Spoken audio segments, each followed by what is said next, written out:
합독하도록 하겠습니다. 시작. 그들이 실로에서 먹고 마신 후에 한나가 일어나니 그때 제사장 엘리는 여호와의 전 문설주 곁 의자에 앉아 있었더라. 한나가 마음이 괴로워서 여호와께 기도하고 통곡하며 서원하여 이르되 만군의 여호와여, 만일 주의 여종의 고통을 돌보시고 나를 기억하사 주의 여종을 잊지 아니하시고 주의 여종에게 아들을 주시면 내가 그의 평생의 그를 여호와께 드리고 삭도를 그의 머리에 대지 아니하겠나이다. 그가 여호와 앞에 오래 기도하는 동안에 엘리가 그의 입을 주목한즉 한나가 속으로 말하며 입술만 움직이고 음성은 들리지 아니하므로 엘리는 그가 취한 줄로 생각한지라. 엘리가 그에게 이르되 네가 언제까지 취하여 있겠느냐?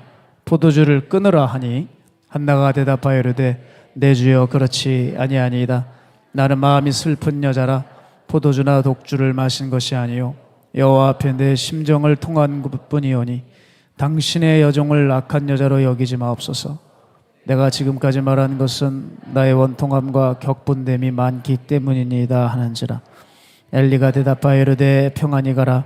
이스라엘 하나님이 내가 기도하여 구한 것을 허락하시기를 원하노라 하니 이르되 당신의 여종이 당신께 은혜 입기를 원하나이다 하고 가서 먹고 얼굴에 다시는 근심빛이 없더라.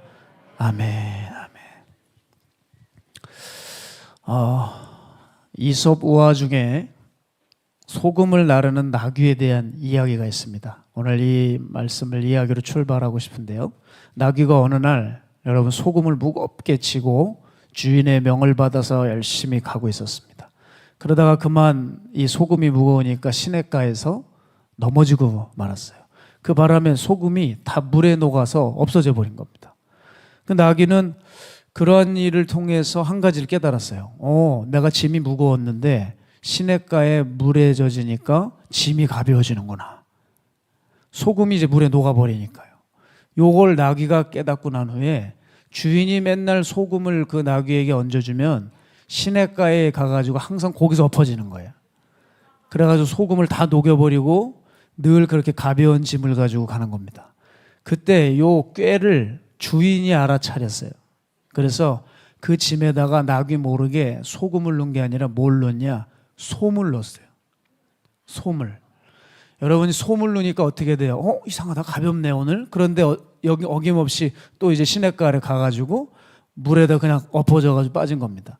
근데 여러분 솜에 물이 닿으면 어떻게 됩니까? 솜이 물을 먹으면 이게 천근만근인 거예요.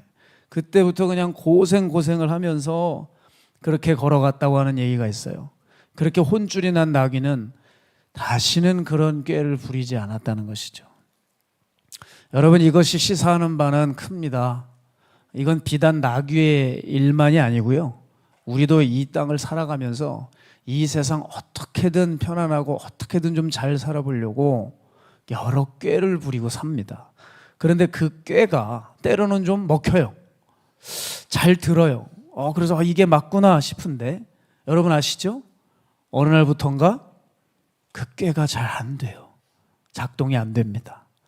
마치 고장나서 주저앉은 트랙터처럼 아무 소용이 없을 정도로 움직이지도 못하고 삶의 짐은 여전히 무겁게 우리를 누르고만 있는 거예요.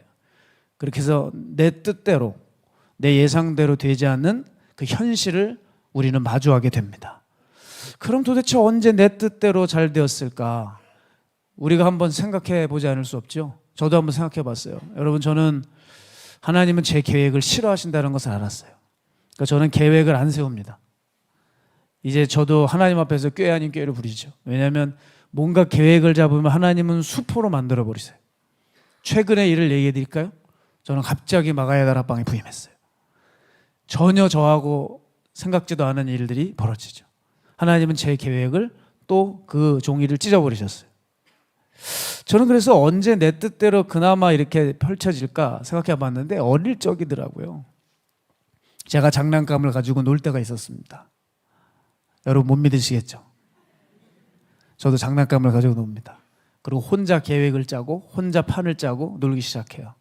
지하의 유격대라고 이렇게 움직여지는 거 있어요. 그 각본을 짜가지고 진짜 유치해요. 지금 생각해보면 사랑하는 여인이 그 나쁜 놈들한테 그 붙잡혀가지고 지금 빼앗긴 겁니다.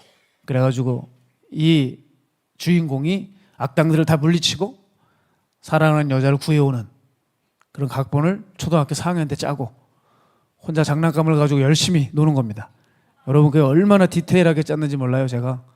그래서 요거 한 스토리 끝나는데 40분 걸립니다. 맨 마지막에는 악당 중에 제일 센 놈하고 붙을 거 아니에요. 항상 액션 영화 뻔하듯이. 그래서 가까스로 이제 이겨내서 사랑하는 여자를 다시 찾아오는 그런 기막힌 각본을 짜놓고 놉니다. 그 어느 누구도 제 계획을 방해할 수 없었어요. 처음부터 끝까지 정말 엄마가 밥 먹으라고 할 때까지 처음부터 끝까지 예상한 대로 아주 재밌게 놀았습니다. 또 한 가지 기억이 나는데 그 가게 이름도 잊혀지질 않아요. 신세계 비디오. 예전엔 비디오 가게가 있었잖아요. 거기서 보고 싶은 영화나 만화 비디오를 빌려서 이렇게 돌아오는 발걸음은 정말 한없이 가벼웠어요. 제가 비디오를 빌리려고 할 때 저를 방해할 사람은 없었습니다. 왜냐하면 그 열정이 대단해서. 그리고 제 아지트 같은 곳이 하나 있었는데 제 삼촌의 가게가 있어요. 그 가게 안에 작은 방이 있거든요. 거기 TV와 그 비디오가 있었어요. 거기서 이제 비디오 테이블 놓고 어느 누구 하나 간섭하거나 방해하지 않았습니다. 삼촌은 언제나 제 편이었고 자기 친구 이상이었던 분이었기 때문에 저는 언제든지 제 어떤 밀실로 들어가서 제가 너무나도 재미나게 보는 만화나 영화들을 봤어요. 지금 보면 그 어린 시절은 행동의 통제도 덜하고 우리가 생각한 대로 해볼 수 있는 삶입니다. 그렇죠? 통제가 비교적 덜해요. 마치 이런 거죠. 소설책을 1챕터를 읽다가 아예 나는 그냥 3챕터로 갈래 하면 그냥 얼마든지 펴가지고 읽을 수 있는 것처럼 그때는 우리의 인생이 내 맘대로 너무 잘 되는 것 같아요. 그런데 제가 어른이 되어가면서는 상황이 달라지더라고요. 간섭이나 통제가 늘기 시작하고 제가 어떤 한 행동을 하게 되면 거기에 대한 책임이 따르기 시작해요. 내 뜻을 가지고 하기보다는 국가의 뜻이나 남의 뜻을 위해서 제가 움직여야 되는 경우도 많아지더라고요. 그러고 나서 어느 날 보면 또 갑작스러운 일 가운데 힘들어지기도 하고요. 참 여러분 시간이 지나면서 여러분이 한 살 한 살 나이가 먹어가시면서 어떻습니까? 삶이 여러분 뜻대로 잘 되던가요? 그렇지 않죠? 저도 목회하면서 이렇게 생각이 들어요. 평안이 너무 지속이 되잖아요. 교회가 너무 평안하고 성도들이 평안이 지속이 되면 이제는 약간 불안한 마음이 들더라고요.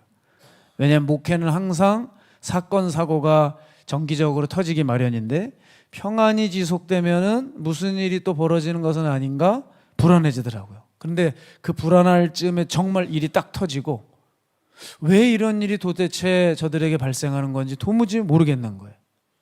최근에도 한 성도님이 혈액암 판정을 받았다는 소식을 들었어요. 제가 오래전부터 알고 지낸 성도님인데 제 마음에 눌림이 있었어요. 왜냐하면 주일에 최근에 이렇게 얼굴이 보이는데 얼굴에 그늘이 있어요. 혼자 생각했어요. 왜 저분 얼굴이 저렇게 어두워지셨을까? 제가 기도를 해드리려고 할 찰나였는데 어떤 분이 이제 먼저 오시는 바람에 그분을 놓치게 되고 그렇게 번번이 기도 한번 해드리는 게 쉽지 않고 그분은 계단으로 내려가셨어요.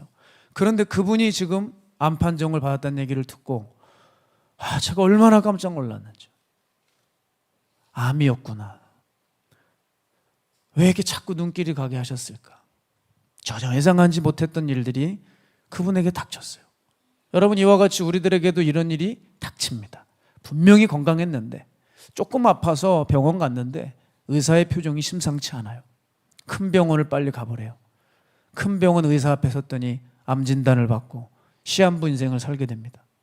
또 어느 날 전화 한 통을 받았는데 전화하는 내용이 타당한 것 같아서 주민번호를 알려줬는데 통장에 돈이 사라집니다. 보이스피싱인 거죠. 어느 날 집에 남편이 집에 잘 들어오지를 않아요. 이렇게 보니까 남편이 어느새 마음이 식어지고 싸늘한 마음이었어요. 애를 써도 남편의 마음은 돌이키기가 어려웠어요. 그런데 나에게만 그런 거지 어느 누군가에겐 열정을 쏟아붓고 있는 거예요. 지금까지 내가 살면서 이 친구밖에 없었어요. 너무나 믿었던 친구라 보증을 서주었는데 그 단 한 차례의 선택이 온 식구들을 고통의 나락에서 헤매게 만드는 일도 있습니다. 여러분, 우리의 삶은 언제 어디서 터질지 모르는 활화산 같아요. 막을 수도 없고 통제할 수도 없어요. 최근에 제 고향 춘천에서 안타까운 일이 있었습니다. 제가 그 뉴스를 보고 얼마나 놀랐는지 제가 주일에도 잠깐 말씀드렸던 것 같은데, 화면에 그 뉴스를 보는데 제가 춘천 사람이니까 어느 교회인지 알 거 아니에요. 이렇게 모자이크 처리를 하지만 어느 교회인지 알아요. 무슨 내용이냐, 새벽 예배를 마치고 나오시는 60대 여성 3분이 새벽 예배 마치고 건널목을 건너는데 저기서 그냥 수입차 링컨 차량이 그냥 쏜살같이 그냥 휙 다가오면서 뭘 멈춰서 친 게 아니라 이대로 그냥 3분을 다 쳐버린 거예요. 그래서 60대 여성이 수십 미터를 날아갔답니다. 즉사하셨고 심정지로 끝나버렸습니다, 인생이. 80대 남자가 용의자였어요. 아침에 골프 치러 간다고 있는 대로 밟다가 건널목에 어떻게 그렇게 사람이 오는 것도 못 본 채로 그렇게 지나갈 수 있을까? 저는 좀 이해가 안 됐습니다. 기도하러 갔는데, 남들 다 자고 쉴 때 기도하려고 갔는데 좀 주님이 지켜주셔야 되는 거 아닙니까?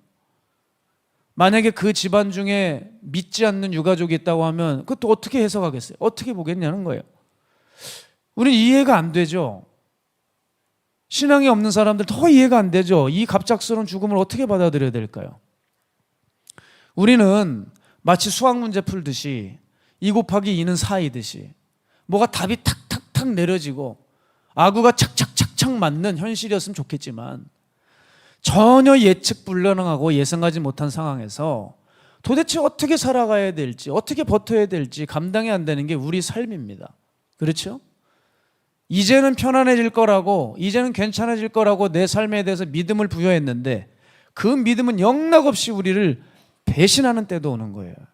그런 의미에서 한나라고 하는 여인은 에브라임 지파의 엘가나라고 하는 아주 좋은 남자와 결혼을 합니다. 아주 인격적이고 성품이 좋아요. 신앙이 좋습니다.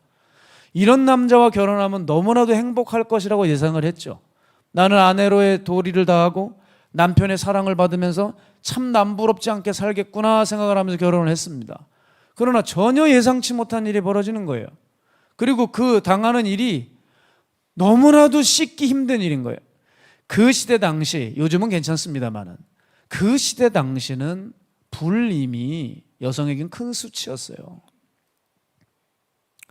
그래서인지 이 엘가나는 아내를 하나 더 맞이합니다. 그 이름이 분인나죠.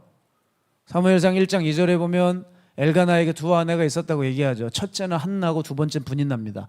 이 순서를 보게 되면 분명히 이 2번째에 얻은 아내가 분인나겠죠. 근데 왜 얻었을까요? 우리는 무리스럽지 않게 추측할 수 있습니다. 한나가 아이가 없으니까 그 자손을 이으려고 분인나를 또 이렇게 맞이했겠죠. 근데 한나가 얼마나 이 현실을 받아들이기 어려웠을까? 원래는 나 하나면 충분했을 상황이었는데 아이를 못 낳는 바람에 다른 여자가 들어오고, 그리고 이 분인나는 이름을 잘 지어야 돼요. 분인나. 이게 분나는 거예요. 얼마나 깐족대고 괴롭히고 사람들 앞에서 수치 모욕을 주는지. 한나의 이 처지를 동정하고 불쌍히 여기는 게 아니라 괴롭히고 업신 여기는 거예요. 그럼에도 불구하고 엘가나는, 그 남편은 한나를 사랑합니다. 그러니까 이 분인나는 또 그게 분이 나가지고 질투심에 분이 나서 또 한나를 더 못 살게 구는 거죠. 질투 무섭죠. 여자들이 질투하면 큰일 납니다. 큰일 나요, 아주. 명절날이었습니다. 명절은, 유대인의 명절은 가족 단위로 움직이죠. 가족, 식구 전체가 이제 성전에 가서 제사를 드리는 날인데, 거기 이제 실로에 계신 성전 하나님께 제사 지내러 올라가는데, 그때만 되면 분인나는 자기가 낳은 아들들 싹 데리고 오면서 한나를 구박하고 괴롭히는 거예요. 저거 애도 없다고 하면서 외롭게 저 가는 것을 무시하고 괴롭힌 거예요.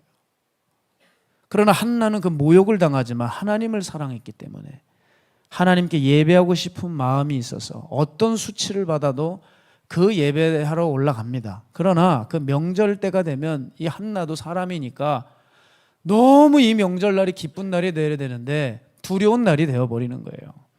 명절 새로 아침에 일찍 나갔다가 오후 늦게 들어올 때까지 한나에게는 명절은 너무 잔인하고 괴롭고 비참한 날인 것이죠. 다녀와서도 감정의 후유증이 너무 심했어요. 입맛도 없고 불면증도 오고 우울증도 오고 육신의 힘이 점점 빠져나가고 먹지도 않았습니다.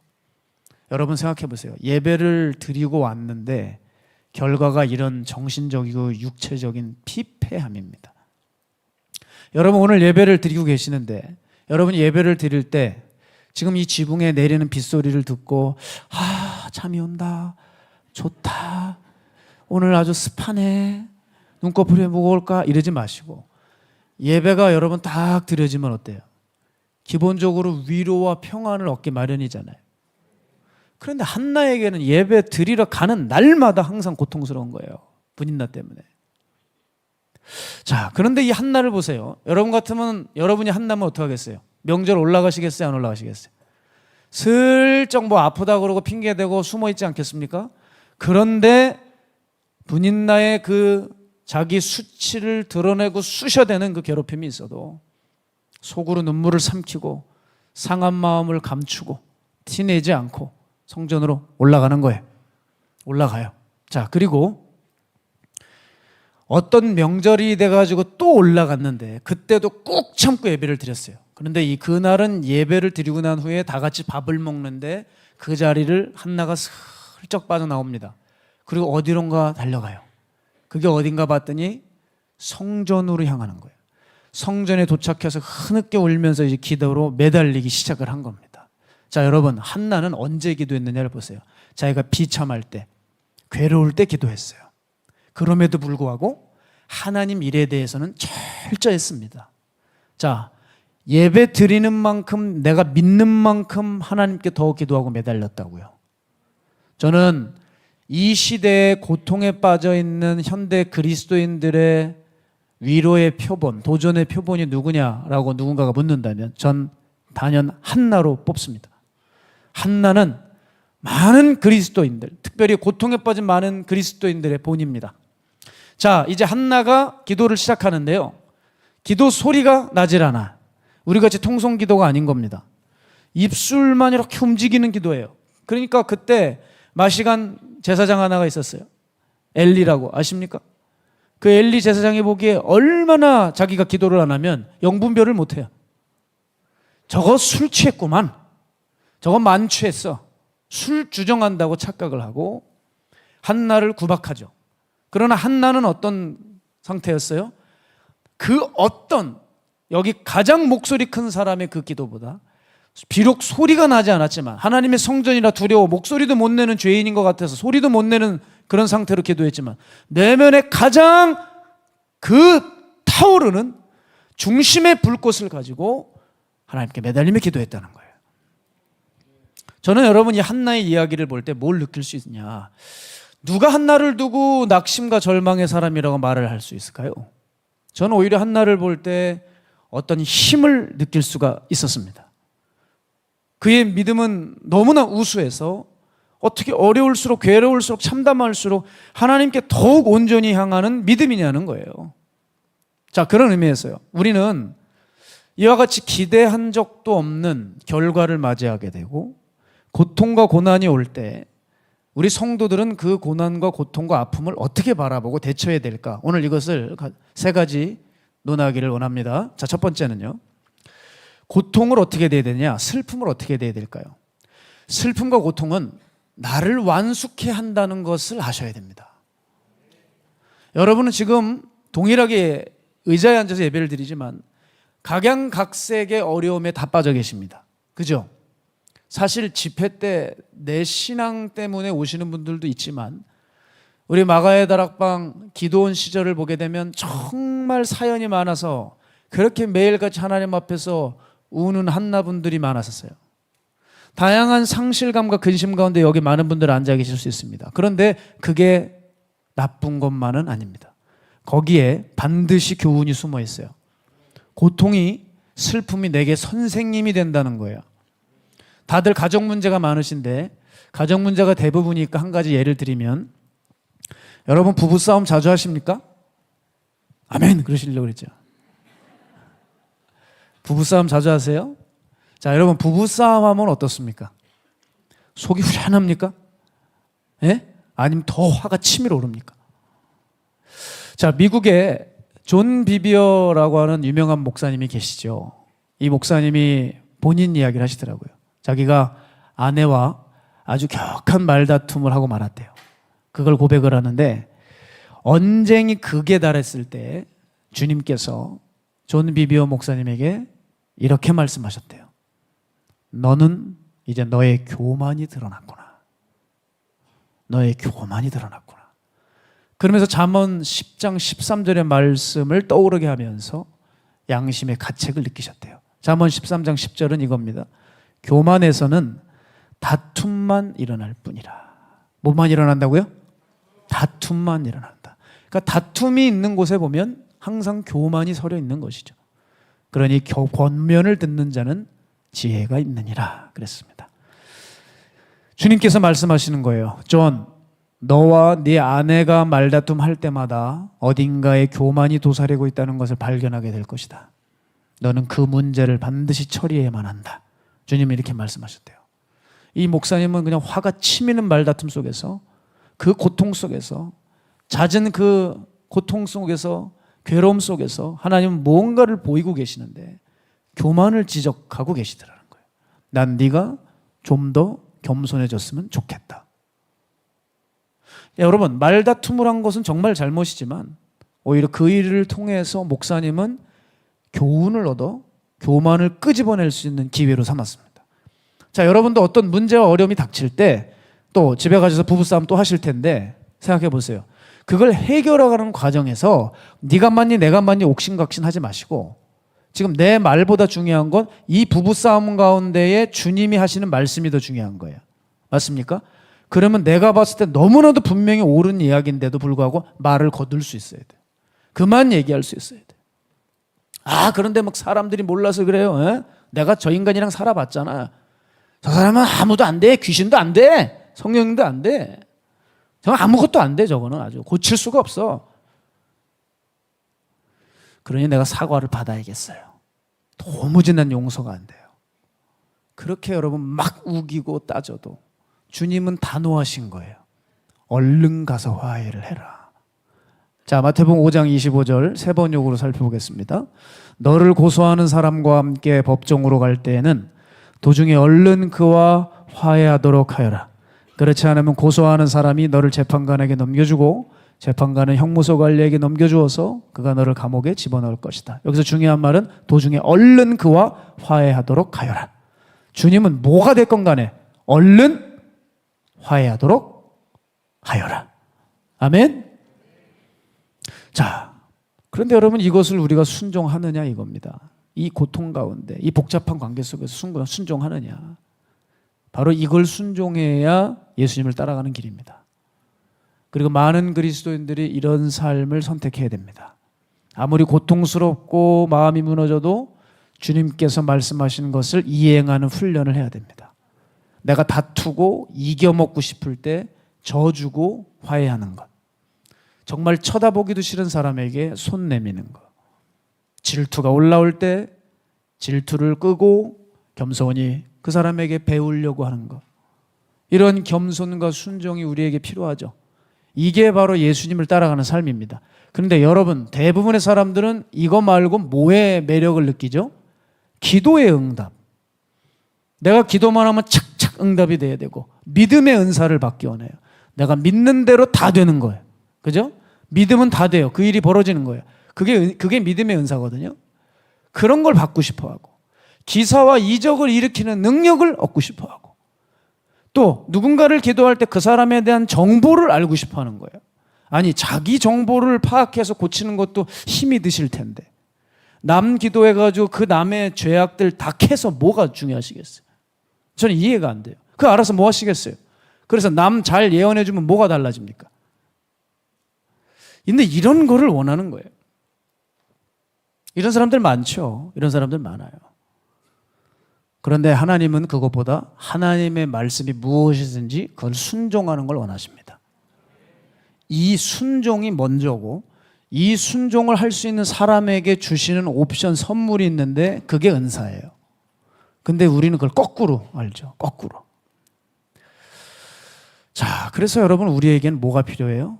때로는 슬픔이 필요하고 고통이 필요해요. 그로 인해서 하나님의 뜻을 깨닫는 거예요. 제 신학대학 후배가 있습니다. 이 친구는 소원이 뭔지 아세요? 형, 나는 끝도 안 보이는 큰 성전을 하나님께 지어드려서 하나님의 영광을 위해서 그곳에서 예배하는 겁니다. 이게 자기 소원이래요. 하나님이 이 성전을 보고 얼마나 기뻐하실까 그러더라고요. 제가 신학대학 대학원 시절에 같이 밥을 먹는데 체하는 줄 알았어요. 이 도대체 무슨 소린가? 그래서 제가 얘기했어요. 그건 너 욕심이고 야망이야. 그랬더니 형은 그거 너무 박보영 목사님한테 배워가지고 가난하고 빈궁한 자들 뭐 이런 거만 하는데 그런 믿음만 있는 게 아니에요. 이런 것을 통해서도 하나님께 영광을 올려드릴 수 있죠. 뭐 이래. 그래서 그러냐? 야, 이건 박보영 목사님의 신앙이 아니고 성경에 써 있는 거야. 너는 기도만 너무 열심히 한 것 같다. 성경을 좀 봐라. 또 기분이 핵 상해 있어요. 그러더니 여러분 이 친구가 자기 꿈대로 자기 원하는 목회자를 만나서 이것저것에서 신앙생활을 하고 사역을 했어요. 그리고 거기 사역을 한 게 아니라 그 목사에게 이용당했죠. 진짜 아무것도 시켜주지 않고 사례비도 주지 않았습니다. 그 고생을 하는데. 그리고 10년 이상 거기에 매여 있다가 10년이 지난 어느 날 깨달았어요. 그리고 뒤를 돌아봤을 때 너무나 많은 시간이 흘러버렸고 고통과 어려움들이 많이 닥쳤어요. 그런데 그 어려움을 통해서 이 친구는 이제야 비로소 성경적 신앙을 깨닫고, 제가 지금도 만약에 통화하면서 옛날 얘기하면 제발 그런 얘기 하지 말아달라고, 제발 괴롭다고 고통스럽다고. 여러분 고통이 그렇게 나쁜 것만은 아니에요. 그 속에서 하나님이 우리를 고쳐야 될 것들을 계시하시고 보여주시죠. 이게 정말 중요한 거예요. 질문이요. 여러분은 얼마나 예수님 원하시는 방향으로 나아가고 계십니까? 여러분은 얼마나 예수님을 닮아가고 따르려는 실질적 노력이 있느냐는 거예요.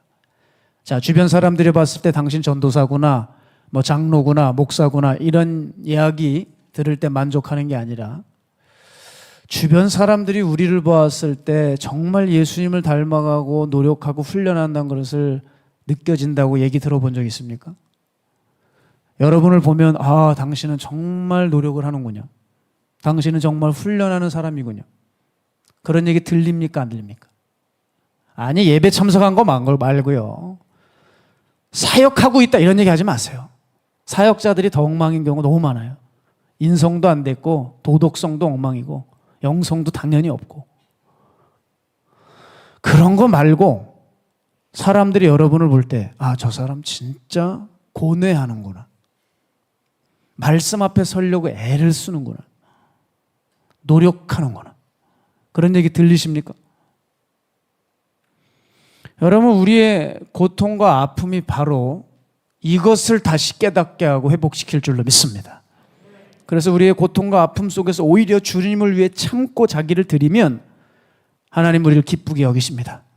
중요한 구절이 있어요. 베드로전서 2장 19절, 21절, 23절 세 번역으로 살펴보겠습니다. 억울하게 고난을 당하더라도 하나님을 생각하면서 괴로움을 참으면 그것은 아름다운 일입니다. 죄를 짓고 매를 맞으면서 참으면 그것이 무슨 자랑이 되겠습니까? 그러나 선을 행하다가 고난을 당하면서 참으면 그것은 하나님께서 보시기에 아름다운 일입니다. 바로 이것을 위하여 여러분은 부르심을 받았습니다. 그리스도께서는 여러분을 위하여 고난을 당하심으로써 여러분이 자기의 발자취를 따르게 하시려고 여러분에게 본을 남겨 놓으셨습니다. 23절, 그는 모욕을 당하셨으나 모욕으로 갚지 않으시고 고난을 당하셨으나 위협하지 않으시고 정의롭게 심판하시는 이에게 다 맡기셨습니다.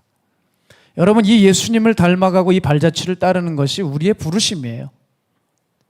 그래서 여러분 이 부르심을 꼭 완수하셔야 돼요. 자, 나도 내가 모르는 것을 알게 해주는 것이 고통의 상황입니다. 맞죠? 그리고 그 고통 가운데서 우리 하나님을 발견하는 거죠. 폴 트립이라고 하는 탁월한 강연가요, 목사요, 저술가이신 이분이 아주 중요한 얘기를 해주셨어요. 하나님은 힘든 관계와 상황을 통해 우리 중심을 드러내신다. 그리고 나서 오직 그분 안에서만 발견되는 은혜를 구하게 하신다. 고통을 통해서 내 중심의 견적이 탁 나오게 되고 내가 어떤 인간인지가 고통을 통해서 보여지고 난 후에는 오직 하나님의 은혜만 구하게 되어 있다는 거예요. 그러니까 여러분 안에 아직도 하나님의 은혜를 구하지 않고 있다면 죄송한 얘기지만 여러분은 아직 내가 어떤 자인지를 파악하는데 미치지 못한 것입니다. 자, 이제 우리는 말씀과 내 주장 사이에서 줄다리기 하는 것을 그만두셔야 돼요. 아셨죠? 늘 자기 변명과 자기 변호를 하는 사람들이 있어요. 여러분, 어려움이 닥치고 실수가 오고 뭔 사건이 생겼을 때 너무 변명과 변호를 하게 되면 하나님이 그 사람에게 주시는 말씀들을 놓치게 되는 거예요. 자, 두 번째, 우리는 이 고통과 슬픔을 어떻게 바라봐야 될까요? 고통은 은혜라는 인식이 있어야 됩니다. 정확하게 말씀드리죠. 깨어짐의 은혜라는 인식이 있어야 돼요. 자, 따라해 주시면 감사하겠습니다. 고통은 깨어짐의 은혜다. 네, 저는 늘 말씀드리지만 사람 고집은 저 한국 타이어보다 질깁니다. 정말입니다. 인간의 그 기질과 고집을 꺾는 일은요 정말 어려워요. 꽤 비교적 어릴 때부터 사람 공부를 했는데 제가 참 신기하게 느낀 것은 이게 젊었을 때 그 기질이 나이 먹으면은 좋아질 것 같잖아요. 그렇지가 않은 거예요. 오히려 더 강화되고 굳어버려서 더 깨기 힘들고 이제 돌아가시기 얼마 남지 않았는데도 자기 속에 있는 얘기, 원하는 얘기를 하고 있어요. 그럴 때 여러분 다리 힘이 탁 풀리는 경험을 제가 했거든요. 인간 고집 꺾는 거 정말 어렵습니다. 그래서 하나님이 그들에게 뭘 보내주시냐? 고통과 아픔과 고난을 들여보내는 거예요. 그럴 때 많이 사람의 고집에 균열이 가기 시작해요. 여러분, 설교자들이 강한 성령의 역사로 인하여 설교에서 사람의 마음을 뒤집지 않는 한 대충 설교해서 반복적으로 설교해서 되는 문제가 아니더라고요. 그 한 사람이 바뀌려면 정말 어쩔 수 없이 큰 아픔을 한번 겪어야 돼요. 그럴 때 그 사람이 그 딱딱했던 고집의 기둥들이 턱 부서지는 거예요. 제가 현장에서 젊었을 때 진짜 소위 대단했던 사람들 만났습니다. 근데 이분이 여러 고통의 골짜기를 지난 후에 깜짝 놀랐어요. 너무 순한 양처럼 부드러운 마음을 가지고 있는 거예요. 제가 그분을 볼 때 얼마나 신기했는지 모릅니다. 아니, 얼마나 그동안 힘든 시절을 보냈으면 이분이 이 사람이 되었나. 여러분, 그러나 분명한 건요, 잘 들어보세요. 이 사람 안에는 그 기질과 고집이 아예 사라진 게 아닙니다. 아시겠죠? 바위는 바위예요. 풍화작용을 받는다고 해서 바위가 다른 게 되는 게 아니에요. 바위는 바위인데 깎여진 거죠. 하나님이 보내신 고통으로 인해서 다듬어져서 온유해진 거예요. 자, 여기서 온유는 온화가 아닙니다. 자, 온유는 팔복에도 나와 있습니다. 제가 이제 우리 마가이다락방 교인들 제자 훈련을 하겠지만 산상설교로 그때 또 설명을 드리겠지만 이 팔복의 온유는 헬라어로 프라위스라고 하죠. 프라위스. 이 단어는 어디에 쓰였냐면 고대 그리스 조련사들이 썼던 단어예요. 어떤 상대에게 이걸 썼냐면 맹수를 조련시킬 때 프라위스 되었다 그랬어요. 프라위스 되었다. 이게 뭐냐? 맹수가 이제 잘 길들여진 거예요. 그런데 이게 무슨 말이냐? 여전히 맹수의 발톱과 이빨은 가지고 있지만 주인이 그걸 원치 않기 때문에 꺾고 있는 상태예요. 여전히 내 기질과 자기 고집이 있지만 주님이 원하시지 않으니까 꺾는 상태라고요. 이게 온유예요. 이게 온유. 이전에는 자기 고집으로 막 휘두르고 살았다면 이제는 주님이 원치 않으시니까 그걸 다스릴 수 있는 힘이 생긴 게 온유라는 거예요. 고통과 아픔은 우리로 하여금 이렇게 온유해지게 만들어줘요. 여러분, 우리 이런 말이 있죠. 자기 풀에 지쳐버린다고. 그죠? 고통이 찾아올 때 자기 풀에 지치죠. 여러분, 자기가 강한 사람들은 고난이 오게 되면 자기 힘으로 뭘 해보려고 자꾸 성질을 내요. 근데 여러분 보세요. 성질도 처음에는 괜찮아 보이고 뭔가 있어 보이죠. 그죠? 근데 성질을 계속 부리게 되면 어떻게 되냐? 나중에 지가 지쳐요. 그러다 보면 성질 내는 것이 의미가 없다고 여겨지죠. 그러다가 어떻게 되는 줄 아세요? 성질을 부리다가 안 되면 눈물이 터져버려요. 그리고 그때부터 고백하죠. 하나님, 나 어떡합니까? 이렇게 바뀌어지게 되는 거예요. 또 다 꺼트려버려요. 그리고 어느새 온유해지는 거죠. 이게 뭐다? 깨어짐의 은혜다 이거예요. 깨어짐의 은혜다. 그래서 깨어진다는 것은 우리가 유약해지고 약해진다는 얘기가 아니에요. 우리의 고집과 의지를 주인의 고집과 의지에 맞추는 것, 주인의 뜻에 굴복시키는 것, 이것이 온유해졌다는 거죠. 그래서 우리들이 정말 하나님 앞에 온전해지려면 깨어짐의 은혜를 맛봐야 됩니다. 자, 성경을 보면 비교적 이것을 쉽게 설명해 놓았어요. 두 왕을 보면서 비교해 놓았죠. 첫 번째는 다윗입니다. 여러분, 다윗을 정말 부러워들 하시는데요.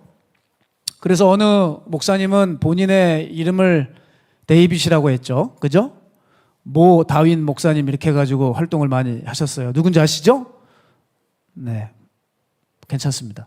하여간 다윗을 너무 사모해요, 목회자들이. 그래서 이제 자기 이름을 데이빗으로 하는 사람들이 많죠. 영어 이름을. 그리고 실제로 이름도 갈아치워 버리고. 근데 다윗의 이 쉽지 않은 삶을 살라고 하면은 못 살죠. 다윗은 여러분 정말 인간적으로 힘들었던 사람이에요. 어릴 적부터 사자와 곰의 위험에 노출되었고, 집안에서는 왕따였고, 형들에게 무시당했죠. 10년간 도망자 신세였죠. 왕이 되기까지 너무나 오랜 시간이 흘렀어요. 왕이 됐는데 여러분 잠깐 좀 잘 되다가 또 아들이 반역하죠. 그래서 아들들이 또 죽임을 당하게 되고, 하여간 파란만장한 삶, 인간으로서는 너무 힘들고 녹록지 않은 삶을 살았습니다. 자, 그런데 다윗에게는 하나님이 은혜를 주셨어요. 뭐냐? 이게 은혜예요. 이게 은혜. 다윗에겐 그 고통과 아픔을 주었기 때문에, 즉 자기 깨어짐이 있었기 때문에 다윗이 끝까지 하나님 두려워하고 하나님 앞에서 살아가는 왕이 될 수 있었어요. 그러나 사울을 비교하는데 사울은 불행하게도 깨어짐의 과정이 없는 왕이었어요. 사울은 초반에 좀 낯을 가렸습니다. 그가 좀 소심한 사람이었죠. 이게 뭐 어떤 주님 앞에서 자기 겸손이 아니라 그냥 소심한 사람이라서 사무엘이 왕 삼으려고 할 때 그냥 숨어 있는 정도였지, 그게 뭐 어떤 하나님 앞에서 의가 되는 게 아니었어요. 그것 말고 아무것도 없었고요. 갑자기 왕이 되어서 나라를 다스리는데 그 능력과 권위로 하나님 영광을 위한 게 아니라 자기 욕심을 채우는 일을 계속합니다. 사울은 하나님이 말씀을 주셔도요, 자기 변명을 하면서 불순종했어요. 그러다가 기름 부음이 떠나서 어디로 갔어요? 촛대를 옮겨서 다윗에게 가니까 성질이 나가지고 10년 동안 자기 사위를 죽이려고 쫓아다니면서 허송세월을 보냅니다. 왜 사울은 이렇게 살았을까요? 잘 들으셔야 돼요. 단 한 차례도 깨어진 적이 없기 때문이에요. 단 한 차례도 자기 실존을 직면하는 고통과 아픔과 슬픔을 경험한 적이 없는 왕입니다. 그렇기 때문에 욕심 부리고 자기 기분 내면서 살아갔던 것이죠. 여러분, 우리가 이렇게 직면한 아픔과 고통을 통해서 자기가 깨어져 나가는 것은 지금 당장은 아프지만 훗날 매우 유익합니다. 매우 유익해요. 한나는 바로 자신의 이 아픔을 통해서 하나님 앞에서 절대적인 겸손과 순종을 배워나갈 수 있었어요. 이건 여러분 하나님께서 허락하신 고통이었어요. 한나의 아이를 갖지 못하는 불임은 자기 몸이 선천적으로 연약해서가 아닙니다. 성경을 보면 하나님이 그렇게 하셨다고 그랬어요. 사무엘상 1장 5절에서 6절 보세요. 그러나 한나에게는 두 몫을 주었다. 세 번역입니다. 비록 주님께서 한나의 태를 닫아 놓으셨지만, 누가 닫았대요? 하나님께서, 주님께서 한나의 태를 닫아 놓으셨지만 엘가나는 한나를 사랑하였다. 자, 또 나옵니다. 주님께서 한나의 태를 닫아 놓으셨으므로 그의 적수인 분인나는 한나를 괴롭히고 업신여겼다. 하나님이 무슨 뜻이 있는지 모르겠지만 일부러 한나의 태를 막았다는 거죠. 하나님이 전능의 손으로 한나의 태를 막아버렸어요. 왜냐? 이것은 한나에 대한 계획이 있었기 때문입니다. 한나를 깨어짐의 은혜를 경험하게 하심으로 인해서 그가 정말 많은 그리스도인들의 본이 되게 하고 정말 아름다운 기도와 헌신을 보여주는 신앙인이 되게 하기 위해서 이렇게 하셨습니다. 여러분, 고통과 슬픔은 우리에게 뭘 줍니까? 은혜를 주는 거예요. 나를 깨트리게 해서 하나님 앞에서 정말 온전한 사람으로 세워갈 수 있게 해주신다는 거예요. 우린 고통을 그렇게 바라봐야 됩니다. 내 아픔과 슬픔을 그렇게 바라봐야 됩니다. 세 번째, 고통과 슬픔을 대하는 우리의 태도는 바로 이 고통이 올 때 하나님께 맡기는 훈련을 해야 한다는 것입니다. 하나님께 맡기는 것. 저는요, 믿음에서 정말 중요한 것이 뭐냐, 예배 빠지지 않고 드린다에 두지 않고요. 물론 그건 기본이고요. 믿음에서 정말 중요한 건 말 그대로 믿음, 말 그대로 믿음, 신뢰, 이게 뭐예요? 뭐로 이어지냐? 맡기는 것이에요. 믿음은 맡기는 거잖아요. 근데 사람들의 문제가 뭐예요? 기도는 오늘도 뜨겁게 하실 예정입니다. 그런데 여러분의 문제를 하나님께 맡기지는 못해요. 그러면요, 여러분의 그 뜨거웠던 기도는 무효예요. 사람들이 믿음이 있다라고 하잖아요. 근데 그 믿음이라는 게 뭐냐면, 믿음이 있으려면 내가 믿는 그 믿음의 대상에 얹혀서 가야 됩니다. 얹혀서 못 가면 그건 믿음이 아니에요.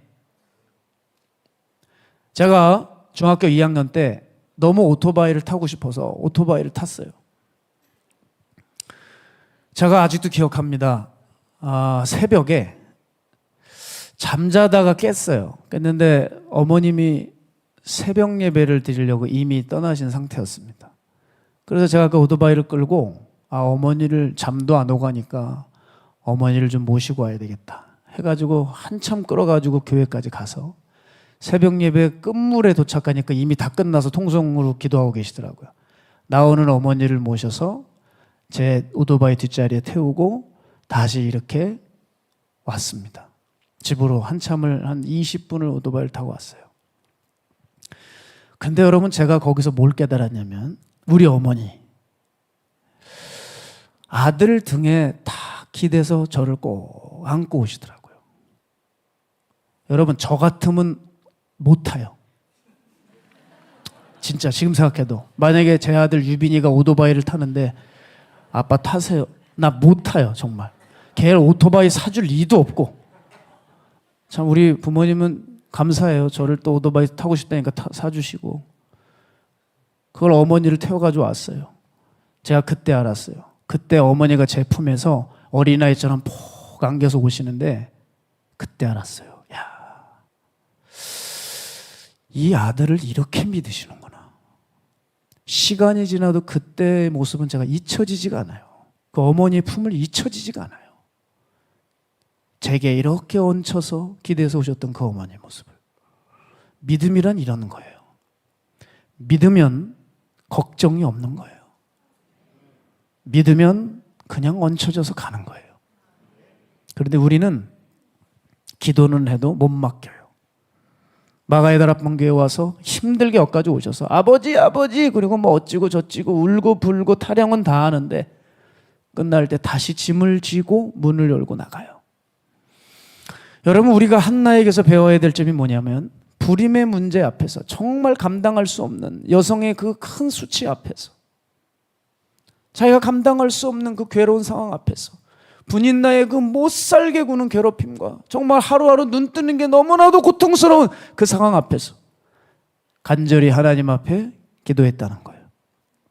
근데 더 중요한 것이 뭐냐면 기도한 후에 한나가 온전히 맡겨버렸다는 거예요. 저는 맡겨버렸다는 것에 무게중심을 두고 싶어요. 그래서 한나는 기도한 후에 더 이상 슬퍼하지 않았고 기도하는 것 이상으로 더 중요한 일을 해냈습니다. 여러분, 기도하지만 맡김이 없는 건 부실한 신앙이에요. 자, 한나를 보세요.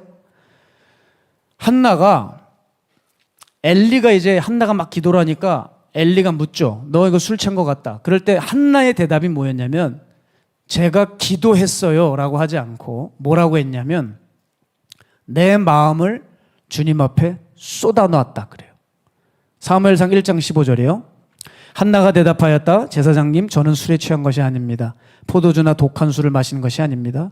다만 슬픈 마음을 가눌 길이 없어서 제 마음을 주님 앞에 쏟아 놓았을 뿐입니다. 기도했다 그러지 않고 자기 마음을 쏟아 놓았대요. 기도의 핵심은 여기 있어요. 시간을 채우는 게 아니라, 기도하는 어떤 특정 행위가 아니라 마음을 보여드리는 것, 마음을 바치는 것, 마음을 쏟아 붓는 것, 이게 기도입니다. 그리고 뒤에 따르는 것이 뭐냐면 기도하는 것에 대한 온전한 맡김인데, 하나님께 맡겨버렸다는 확실한 증거가 한나에게는 확실히 드러난다는 거예요. 사무엘상 1장 18절. 자, 세 번역으로 봅니다. 우리 함께 읽을까요? 시작. 한나가 대답하였다. 제사장님, 이 종을 좋게 보아주시기 바랍니다. 한나는 그 길로 가서 음식을 먹었다.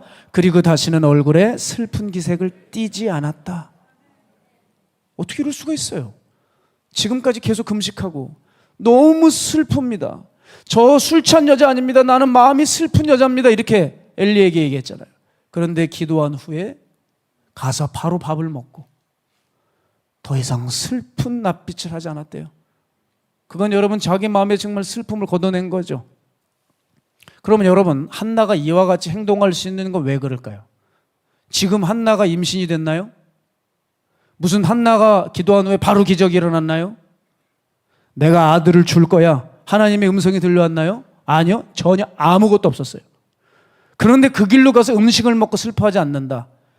이게 바로 믿음이고 이게 맡긴다는 거예요. 자, 성경에 또 나오는데 마태복음 8장에 보면 예수님이 가버나움에 들어가십니다. 그때 이방인 백부장이 와서 뭐라 그래요? 예수님, 내 종이 중풍에 들어서 몹시 괴로워하고 있습니다. 그래요. 자, 여기서 그 백부장의 멘트는 끝났습니다. 잘 들으세요. 예수님, 내 종이 중풍에 걸려서 몹시 괴로워하고 있습니다. 끝이라고요. 이제 뭐 와 달라, 우리 집에 신방 올 거냐 말 거냐, 응? 전화로 할래 와서 할래, 기도해 줄 거냐 안수해 줄 거냐 상담까지 해 줄 거냐, 집에 거리가 얼만데 좀 힘드실 거예요, 브리핑을 합니까? 하나도 안 해요. 내 하인이 중풍에 걸려 몹시 괴롭습니다. 끝.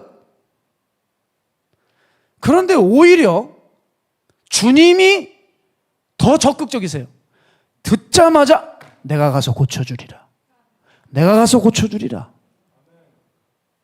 그때 백부장이 뭐라고 합니까? 그때 백부장이, 나도 남의 밑에 있는 사람입니다. 내 밑에 쫄병이 많아요. 그래서 내 말을 듣고 이렇게 하라고 하면 저렇게 하고, 이렇게 하면 이렇게 하고, 저렇게 하면 저렇게 합니다. 근데 제가 어떻게 주님한테 이렇게 해달라고 감히 말할 수 있겠습니까? 지금 여기서 그냥 말씀만 하여 주십시오. 그럼 내 하인이 낫겠습니다. 믿음이 뭐냐? 바로 이거예요. 내가 원하는 거 지금 당장 보지 않아도 그냥 믿고 맡겨버리는 거예요. 예수님께 말씀드렸으니까 낫겠지. 신방에 안 오셔도 된다. 신방을 오시건 전화로 하시건 상담을 하시건 관계없어.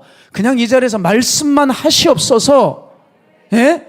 목사님 오실 필요 없어요. 전화로만 하세요. 할렐루야. 갑니다. 여러분 가요. 전국을 다녀왔습니다. 걱정하지 마세요. 근데 믿음이 있으면 목사님과 함께하는 주님이 오늘 저와도 함께 하실 줄로 믿습니다. 기도만으로 난 줄 믿습니다. 오지 마세요. 여러분, 이런 믿음, 이게 지금 우스갯소리 같지만 여러분 진짜 믿어버리면, 맡겨버리면 이 역사가 일어나는 거예요. 아, 신방 요청하세요. 또 오해하지 마세요. 또 하시는데 진짜 믿어버리면 그냥 일하실 걸 보이는데 어떡합니까? 주님 말씀하십니다. 내가 이만한 믿음을 아무에게서도 본 적이 없다. 뭐라 그랬어요? 이만한 믿음을. 이게 믿음이라는 거예요. 맡기는 게 믿음이라는 거예요. 결국 하나님은 한나의 기도를 들으셨고, 한나의 태문에서 전능자의 손이 거두시고 사무엘이 바로 태어납니다. 한나가 자기 아들을 낳자마자 자기가 너무 기뻐서 뭐라고 졌어요? 사무엘 이름의 뜻이 뭐예요? 하나님이 들으셨다. 하나님이 내 간구를 들으셨다. 그게 사무엘의 뜻이잖아요. 그렇게 이름 탁 져버리고 한나가 그 사무엘을 볼 때마다 막 감동이 치밀어 오르는 거예요. 야, 저거 내가 어떻게 해서 얻은 자식인데, 에? 내가 나이 먹어서 어떻게 얻은 자식인데, 그래서 울었겠어요, 여러분? 그 분인나, 그 옆에 내한테 당한 생각하니까 내가 정말, 이제 하나님이 나를 보복해 주시는구나. 억울하고 분이 나가지고 그 분이나, 분나 진짜 정말 이름 잘 져야 돼요. 분이나. 그래가지고 이제는 해결이 됐어. 그래서 사무엘을 볼 때 감동을 받냐고요. 그게 아니라 한나는 나를 기억해 주셔서 나 같은 자의 기도에 귀 기울여 주셔서 이게 감동인 거예요. 한나는 이 깨어짐의 은혜의 과정을 통해서 이 마음을 얻게 되었고, 여러분 사무엘을 주신 것만도 됐는데 주님이 그렇게 하라 그런 적도 없어요. 갑자기 한나가 서원을 하면서 놀라운 결단을 합니다. 뭐예요? 그 힘들게 얻은 아들 사무엘을 주님께 바치겠다는 거예요. 그리고 뭐라 그래요? 얘가 젖이 뗄 때까지 내가 기다린다 그랬어요. 뭔 얘기냐? 젖 떼고 나면 애들 어떻게 돼요? 걷죠? 걸음마 시작되잖아요. 아장아장 젖 떼기 시작하면. 그러니까 얘가 지 발로 걸을 수 있을 때 내가 주님께 바치겠다는 거예요. 젖 떼기까지만 기다리는 거예요. 그리고 젖 떼자마자 걸음마 시작하자 그 사무엘을 엘리 가정에다가 생활하게 합니다. 그리고 1년에 딱 한 번 찾아가요. 그 아들 보려고. 여러분 어머니로서 이거 할 일이에요, 이게? 이 힘들게 얻은 아들을? 이건 모성의 측면에서 보면 이게 가능한 일입니까? 이게 얼마나 불가능한 일이에요, 그죠? 아이고 여러분 뭐 잘도 바치시나 보네요. 예? 뭐 이렇게 반응이 없으세요? 아니 근데 1년에 한 번 본다고요? 1년에 한 번. 괜찮으시겠어요? 그 썩을 놈의 새끼 그건 뭐 10년 동안 안 봐도 돼요. 지금 그런 거예요 지금? 그래도 여러분 배 아파서 낳은 자식이에요. 너무 그러지 마세요. 그 썩을 놈의 자식 그런 얘기 들으면은 서운해요. 그 썩을 놈의 자식이 말이죠. 여러분 이 한나를 보세요. 우리가 이 한나를 보면서 주목할 놀라운 일이 뭐냐면 한나가 그 다음에 기쁨의 노래를 불러요. 제가 너무 감동이 돼요. 도대체 한나가 자기 인생에서 가장 기쁘게 하나님 앞에 바치는 기쁨의 노래를 부른 때가 언제냐? 사무엘을 임신했을 때가 아닙니다. 사무엘을 출산했을 때도 아닙니다. 사무엘을 젖먹일 때도 아닙니다. 언제인 줄 아세요? 그 힘겨운 모성애를 버리고 하나님 앞에 아들을 바칠 때 가장 기뻐하며 노래를 불렀어요. 그게 여러분 사무엘상 2장입니다. 사무엘상 2장 1절에서 2절. 한나가 기도하여 이르되 내 마음이 여호와로 말미암아 즐거워하며 내 뿔이 여호와로 말미암아 높아졌으며 내 입이 내 원소들을 향하여 크게 열렸으니 이는 내가 주의 구원으로 말미암아 기뻐함이니이다. 여호와와 같이 거룩하신 이가 없으시니 이는 주밖에 다른 이가 없고 우리 하나님 같은 반석도 없으심이니이다. 한나가 가장 기뻐하며 불렀던 찬송의 노래의 배경이 뭐예요? 힘들게 얻은 사무엘을 주님께 바치며 그와의 단절을 각오했을 때 노래했다고요. 사랑하는 여러분, 고난당한 자들의 본이 아닙니까? 그렇죠? 한나는 이런 사람이에요. 여러분 고통과 슬픔이 올 때 이렇게 기쁘실 수 있어요? 오히려 하나님 찬양할 수 있어요? 감사할 수 있으세요? 욥기 1장 21절에서 22절. 이르되 내가 모태에서 알몸으로 나왔사온즉 또한 알몸이 그리로 돌아가올지라. 주신 이도 여호와시오 거두신 이도 여호와시오니 여호와의 이름이 찬송을 받을지니이다 하고 이 모든 일에 욥이 범죄하지 아니하고 하나님을 향하여 원망하지 아니하니라. 사랑하는 여러분, 오늘 우리가 고난을 대할 때, 고통을 대할 때 어떤 태도를 취해야 될까? 맡기는 겁니다. 맡기는 거.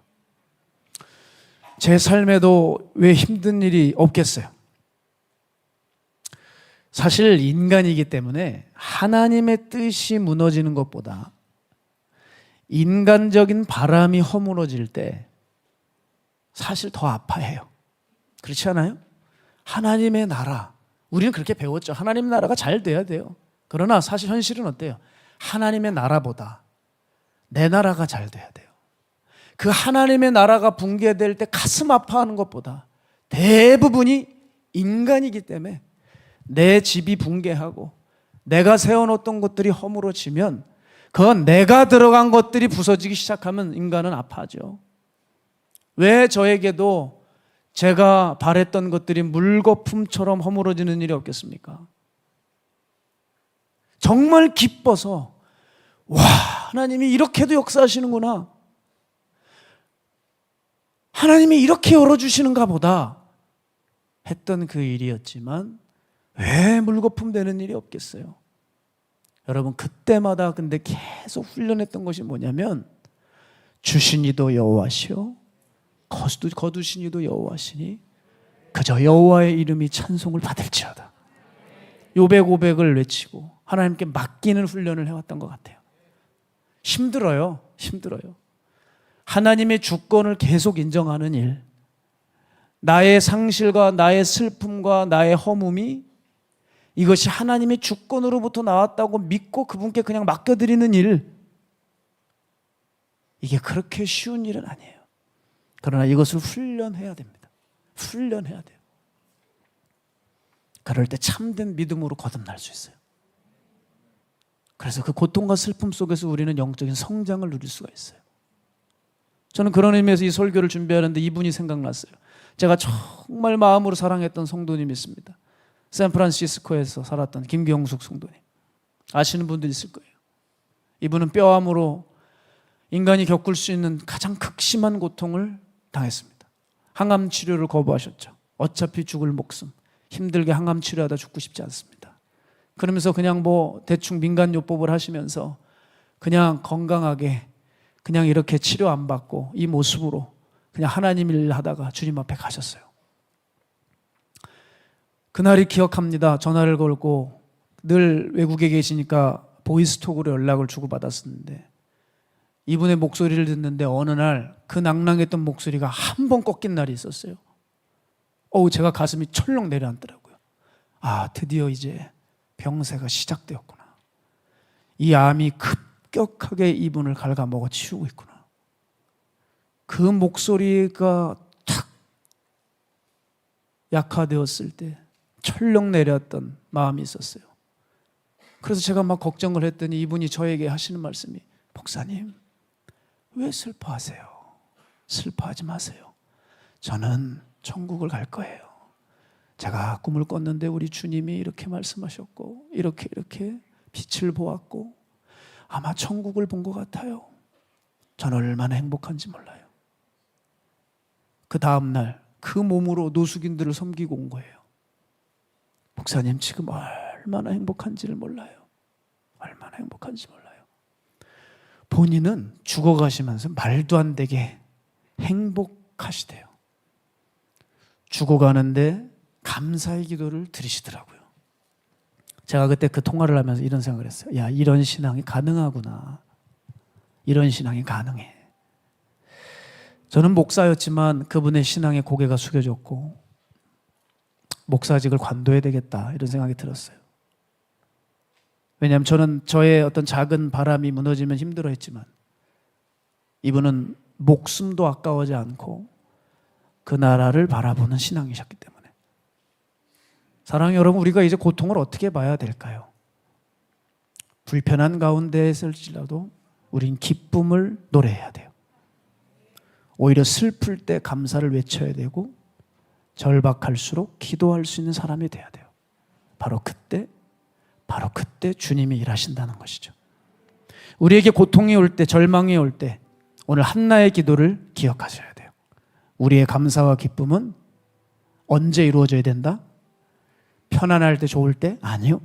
고통스럽다고 말하고 있는 지금 해야 되는 거예요. 슬픈 지금 감사와 기도가 터져야 돼요. 바로 지금이에요. 지금.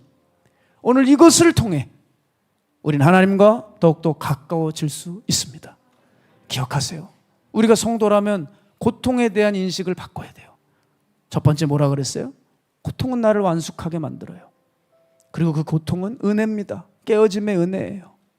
세 번째, 그 고통이 올 때 우리는 비로소 진짜 믿음을 회복해야 되는데 맡기는 훈련을 해야 된다는 거예요. 이럴 때 우리는 이 고통을 아름답고 지혜롭게 잘 통과할 줄로 믿습니다. 오늘 그 일에 승리하셔서 절망 가운데 힘들어하는 수많은 한나들이 오늘 주님 앞에 절박한 마음으로 마음을 쏟아놓고 진정한 믿음으로 주님께 맡겨드릴 때 하나님께서 일하시는 놀라운 역사를 보게 될 줄로 믿습니다. 오늘 시간 이 찬양하고 주님 앞에 봉헌하는 시간 갖도록 하겠습니다. 날이 저물어 갈 때 빈들에서 걸을 때 우리 주님 앞에 전심으로 찬양 올립니다. 날이 저물어 갈 때 빈들에서 걸을 때 그때가 하나님의 때 내 힘으로 안 될 때 내 힘으로 안 될 때 빈손으로 걸을 때 내가 고백해 여호와 이래. 다시 한번요. 날이 저물어 갈 때 날이 저물어 갈 때 빈들에서 걸을 때 그때가 하나님의 때입니다. 그때가 하나님의 때 내 힘으로 안 될 때 내 힘으로 안 될 때 빈손으로 걸을 때 빈손으로 걸을 때 내가 고백해 여호와 이래. 우리 이렇게 고백할까요? 주가 일하시네 주가 일하시네 주가 일하시네 주께 아끼지 않는 자에게 주가 일하시네 주가 일하시네 주가 일하시네 신뢰하며 걷는 자에게 우리 모인 이곳에 주님 함께 계시네 누리네 아버지네 적은 떡과 물고기 내 모든 걸 드릴 때 모두 고백해 여호와 주가 일하시네 주가 일하시네 주가 일하시네 주께 아끼지 않는 자에게 주가 일하시네 아멘. 신뢰하며 걷는 자에게 신뢰하며 걷는 자에게 주가 일하시네 주가 일하시네 주가 일하시네 주께 아끼지 않는 자에게 주가 일하시네 주가 일하시네 주가 일하시네 신뢰하며 걷는 자에게 주님은 나의 산소 주님이 나의 산소 주님은 나의 요새 주님은 나의 소망 나의 힘이 되신 여호와 내 맘이 힘에 겨워 내 맘이 힘에 겨워 지칠지라도 주 나를 지켜주시네 세상의 험한 풍파 세상의 험한 풍파 몰아칠 때도 주님 나를 지켜주시네 주님은 나의 산소 주님은 나의 요새 주님은 나의 소망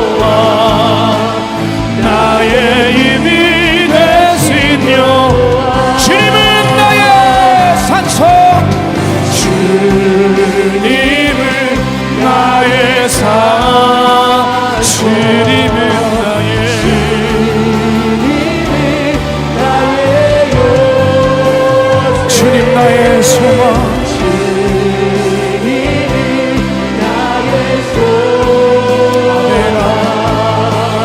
나의 힘이 되시며 나의 힘이 되신 여호와, 나의 힘이 되시며 나의 힘이여, 나의 힘이 되시며 우리 이 시간 기도하며 나갈 때 하나님, 우리들 삶의 고통이 직면할 때 하나님이 고통을 어떻게 인식하느냐에 따라 우리의 삶은 달라집니다.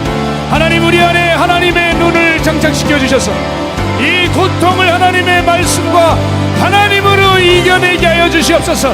우리 반드시 이 고통을 통하여 영적인 성장을 이루어낼 것입니다. 더 이상 바닥에서 끝장내는 인생이 아니라 바닥이기 때문에 치고 올라와 하나님과 더 가까워지기를 원합니다. 이 고통과 슬픔을 통하여 하나님께 더 나아가고 하나님의 관계가 회복되는 우리들 되게 하여 주시옵소서. 우리 주님을 한 번에 기도합니다. 주여!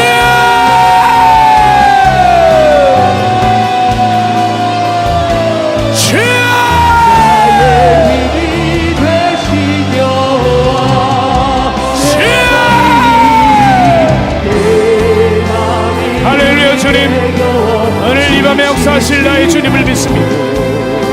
성령님 오늘 일하여 주시니 오늘 일하시는 성령님을 깨닫는 영적으로 민감한 사람들이 있게 하여 주시옵소서.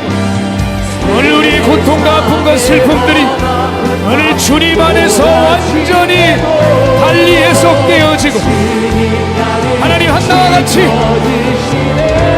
오늘 우리가 이 은혜라는 것을 알아 영적으로 성장할 수 있도록 주님 붙들어 주십시오.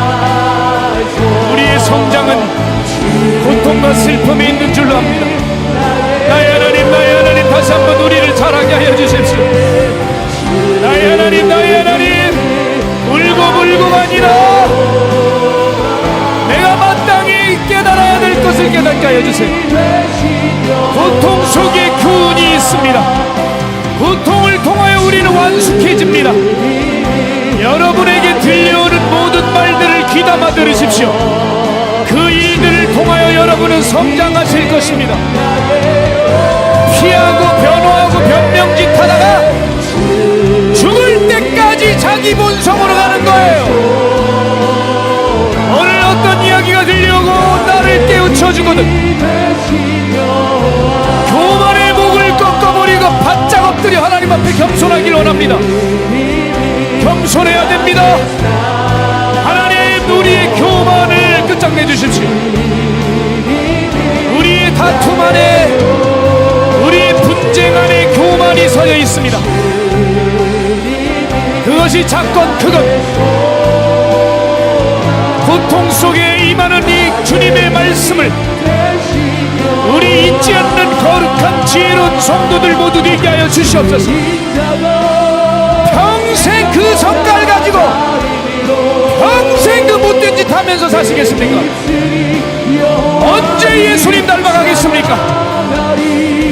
언제 주님 닮아가면서 무시 좀 당하고 모욕당해도 입 딱 다물고 십자가 붙들고 가겠어요? 언제 그 성질 좀 버리겠어요? 고난이 오고 고통이 와야 우리가 죽어야 됩니까?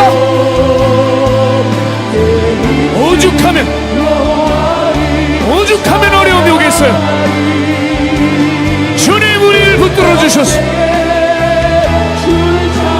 이 고통 가운데 주시는 하나님의 말씀과 깨어짐의 은혜를 통하여 우리가 영적으로 성장하게 하여 주시옵소서. 주여 믿습니다.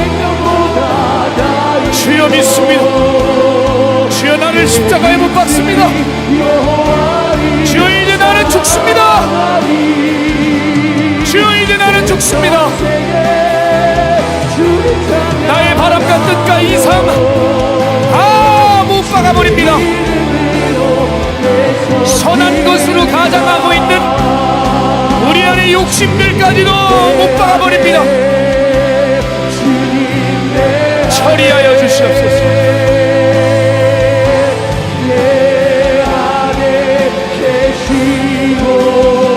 오 주님,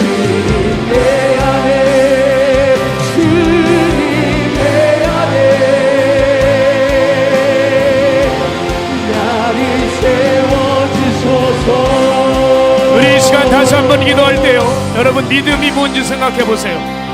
오늘 기도하고 계시지만 오늘 주님 앞에 여러분의 작은 인생의 페이지 맡기지 못하고 주님이 인생의 페이지 넘기지 못하시면, 내가 넘기려고 하면 여러분 그건 믿음이 아닙니다. 오늘 예배드리고 기도하고 있지만 주님께 우리가 맡겨드리지 못한다면, 그저 주시기만을 바랄 때 주신 때만 여호와고 거두어 가실 땐 하나님이 아니라고 생각한다면 그건 우리 믿음은 정말 가짜입니다. 주여, 주신 분도 하나님이시오 거두시는 분도 하나님이시니 하나님의 이름이 찬송을 받을지어다. 주여, 내가 주님께 맡깁니다. 믿음은 결국 맡기는 것입니다. 우리가 기도할 때 맡겨드림으로 한나에게 역사하셨던 하나님의 놀라운 기적을 보게 하여 주시옵소서. 우리 주님 이름 세 번 외치고 기도합니다. 주여, 주여,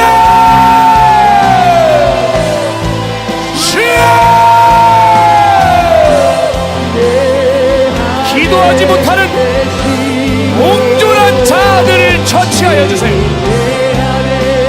고집스럽고 자기밖에 몰라 결국 내 뜻을 관철시키려고 하는 이 자기 이기적이고 옹졸한 가슴들, 그들이 무슨 하나님의 역사를 볼 수 있겠어요? 그들에게 무슨 선한 역사가 일어날 수 있겠어요? 기도해도 소용없어요. 헌금 많이 해도 소용없어요. 내가 원하는 것만 얻고 싶고, 내가 보고 싶은 것만 보려 하고, 내가 가지고 싶은 것만 가지려고 한다면 거두어 가실 때 하나님은 도대체 어떤 하나님입니까? 믿음이란 맡기는 것입니다. 맡겨야 돼요.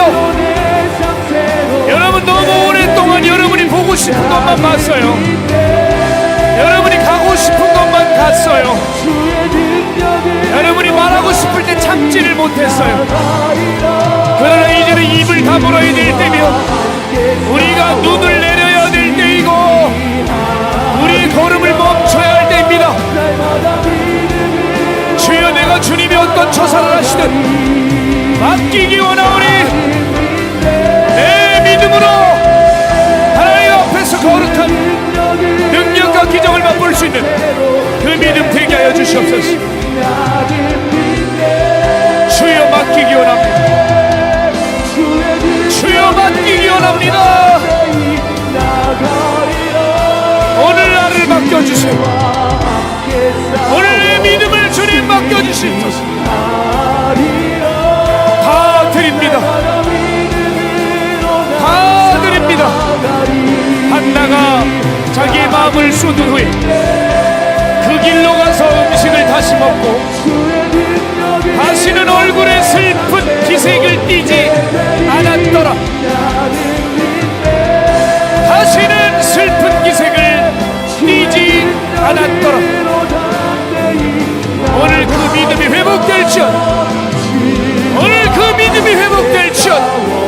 일루에는 스킬루에는 내 카와비스, 그 믿음이 회복될지어다. 자, 우리 이 시간 마지막으로 기도할 텐데요, 아픈 곳에 손을 얹으세요. 오늘 주님께 온전히 믿음으로 여러분의 병은 나음을 입을 것입니다. 그가 채찍에 맞음으로 우리가 나음을 입었다고 주님 이미 말씀하셨음에도 불구하고 우리가 믿고 맡기지 않아 우리의 병은 그대로 살아있습니다. 오늘 우리들 예수 그리스도의 이름으로 외칩시다. 내가 예수 이름으로 명하노니 모든 질병의 권세들은 묶임을 풀고 떠나갈지어다. 오늘 그렇게 놀란 치유와 신유의 역사가 오늘 이곳을 덮게 하여 주시옵소서. 우리 주님 이름 세 번에 주여 기도합니다. 주여,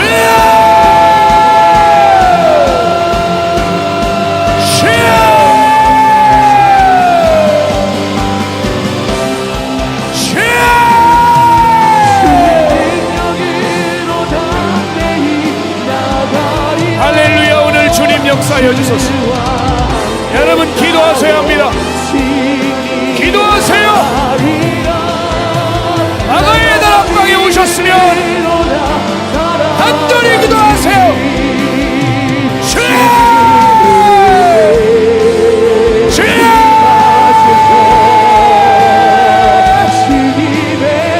주여!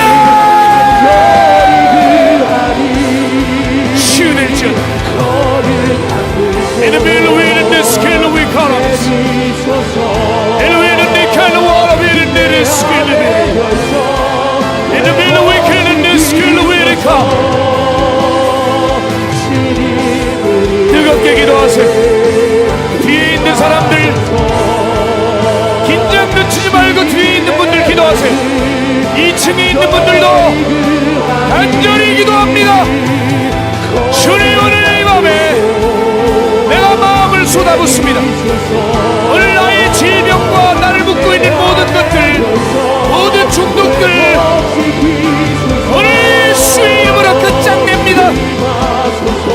에로에는 니스켈로 위케는 니카 속한다 미로 위스케는 니카. 오 주의 소리 오시옵소서. 기도하세요 여러분. 기도하십시오. 기도하셔야 합니다. 기도하십시오. 할렐루야. 기도의 영을 부으소서. 기도의 영을 부으소서. 식어져가고 있는 예배 가운데 성령의 불로 다시 임하게 하여 주셔서 우리 마가의 다락방 목요 철야가 다시 한번 세워져 뜨거운 집회가 되게 하여 주소서. 엘로웨는 니스켈로 위케는 니카라비스 있는 위켈로 위는 니르비스 엘로웨는 니켈로 위는 니르스카라.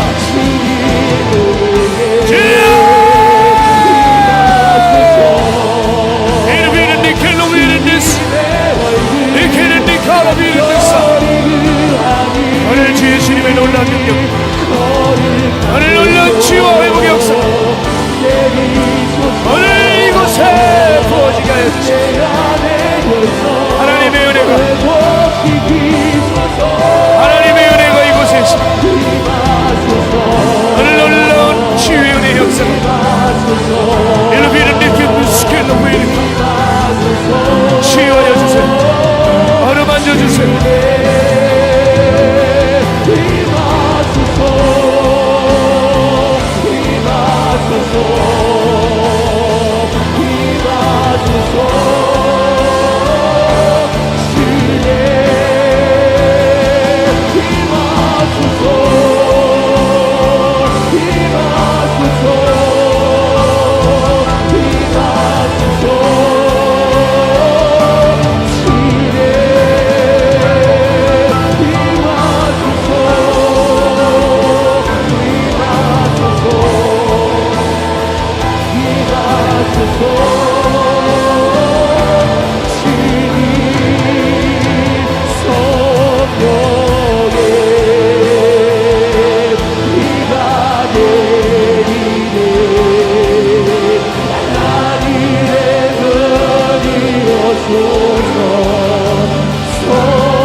주님을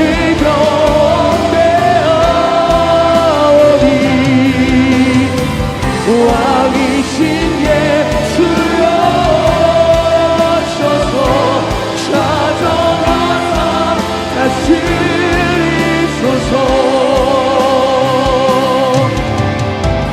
주님을 찬양하오니 주님을 경배하오니 왕이신 예수여 오셔서 찾아와서 다스리소서. 주의 보혈 능력이 또다 주의 배 믿으오. 주의 보혈 그 어린 양의 매일이 주가 피로다. 주의 보혈 능력이 또다 주의 피 믿으오. 주의 보혈 그 어린 양의 매일이 주가 피로다. 주의 보혈 능력이 또다 주의 피 믿으오. 주의 보혈 그 어린 양의 매일이 주가 피로다. 주의 보혈 능력이 또다 주의 피 믿으오.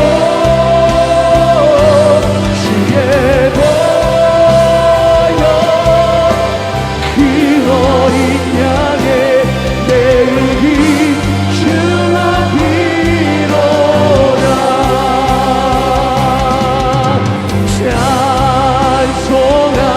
찬송합시다.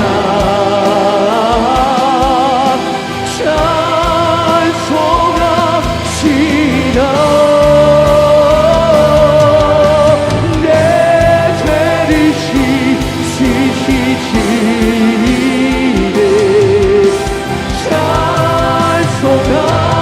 찬송합시다.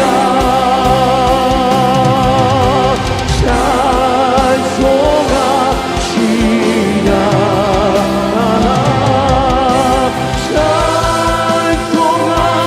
찬송합시다.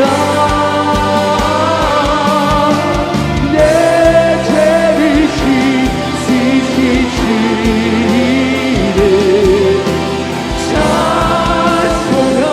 찬송합시다.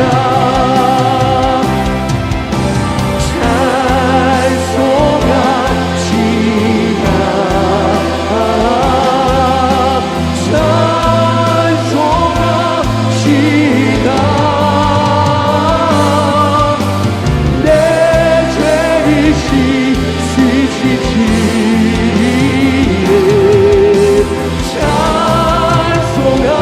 찬송합시다.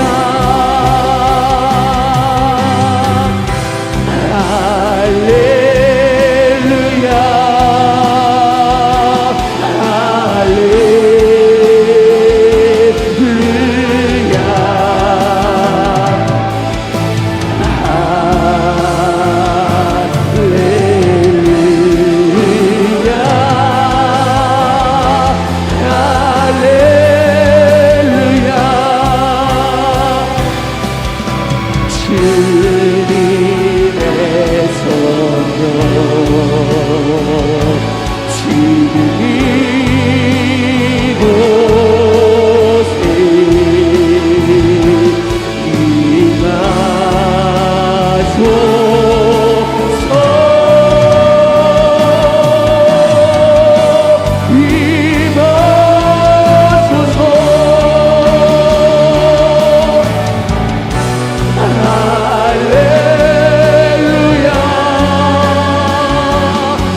나니 말할 수 없네. 내 영혼 즐거이 주 따르렵니다. 주께 상드립니다.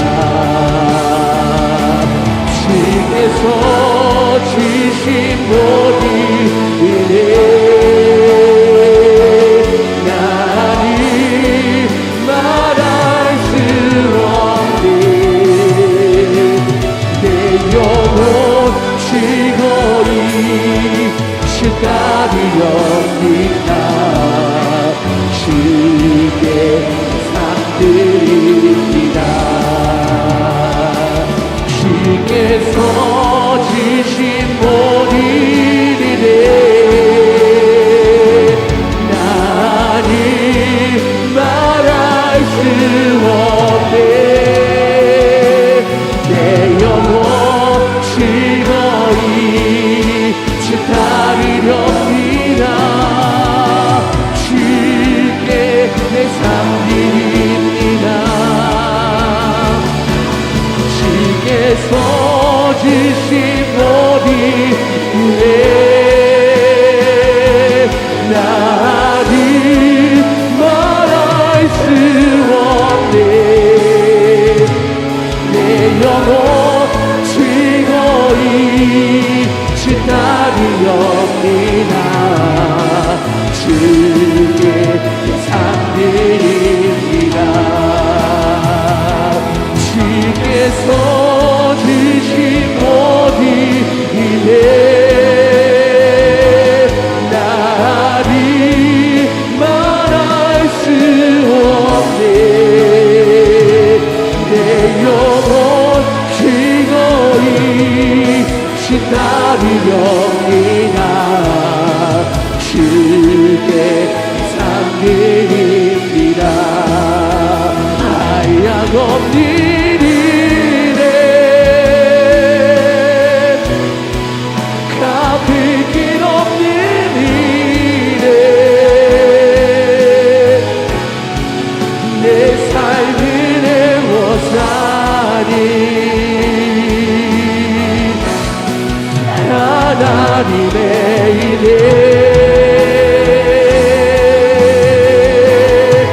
나 주저하오지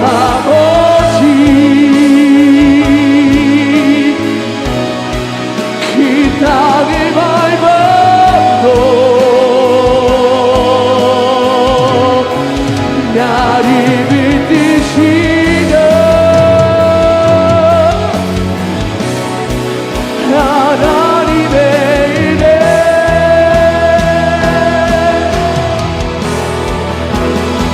하얀없는 은혜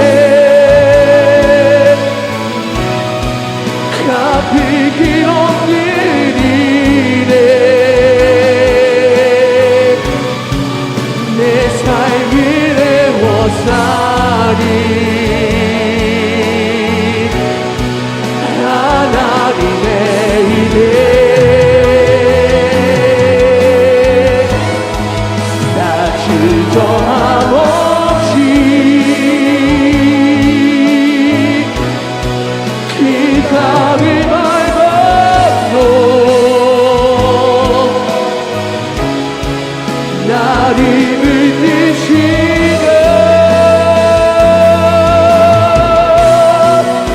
하나님의 은혜 오 하나님 주 나의 모든 것 주 같은 일 없네. 이 땅에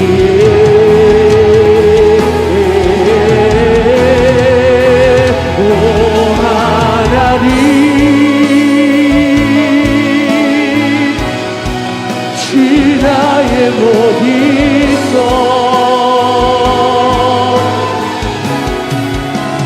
주 같은 일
늘 없네 이 땅 위에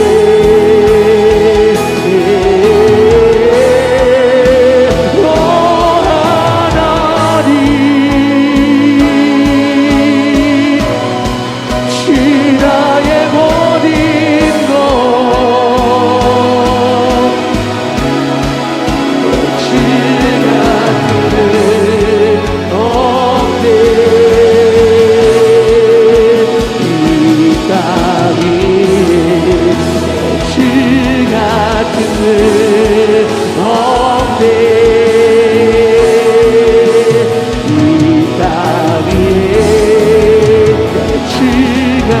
같은